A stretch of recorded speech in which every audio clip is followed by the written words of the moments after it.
புனித அசிசியாரின் மனமாற்றத்தின் இரண்டாம் நிலை, தொழுநோயாளியை முத்தமிடுதல். கடவுளின் அருளால் ஆட்கொள்ளப்பட்ட அசிசியார் மெதுவாக உலகப் போக்கிலிருந்து விலக ஆரம்பித்தார். அடிக்கடி குகைகளுக்கு சென்று இறைவேண்டலில் ஈடுபட்டிருந்தார். அவர் ஏழைகளிடமும் சமுதாயத்தால் புறக்கணிக்கப்பட்ட தொழுநோயாளிகளிடமும் அன்பை காட்டத் தொடங்கினார். ஒரு நாள் அசிசியார் அசிசி பள்ளத்தாக்கில் குதிரை மீது பயணம் செய்து கொண்டிருந்தார். அப்பொழுது உடல் முழுவதும் புண் நிறைந்த ஒரு தொழுநோயாளியை தொலைவில் கண்டார். அவர் தொழுநோயாளி வருவதை 1 கிலோமீட்டர் தொலைவில் கண்டாலே தனது முகத்தை திருப்பிக் கொண்டு வேறு திசையில் தனது குதிரையை ஓட்டுவார். தொழுநோயாளியை கண்டால் வெறுப்பும் அருவருப்பும் கொள்வார்.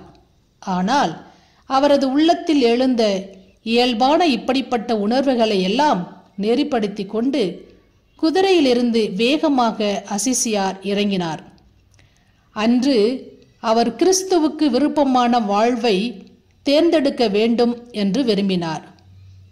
கிறிஸ்து இயேசுவின் நல்ல படைவீரனை போன்று துன்பங்களில் பங்கு கொள் என்ற புனித பவுலின் கூற்றை நினைவு கூர்ந்தவராக ஓடிச் சென்று தொழுநோயாளியை கட்டி தழுவி அரவணைத்து முத்தமிட்டார்.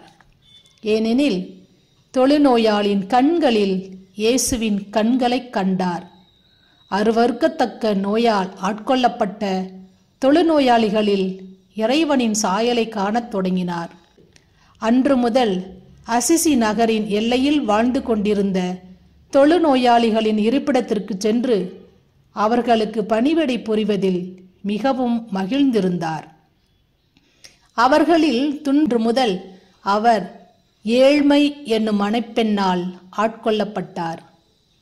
அவர் தான் தனது என்ற சுயத்திலிருந்து மீண்டது அவரது புதிய வாழ்வின் இரண்டாம் நிலையாகும்.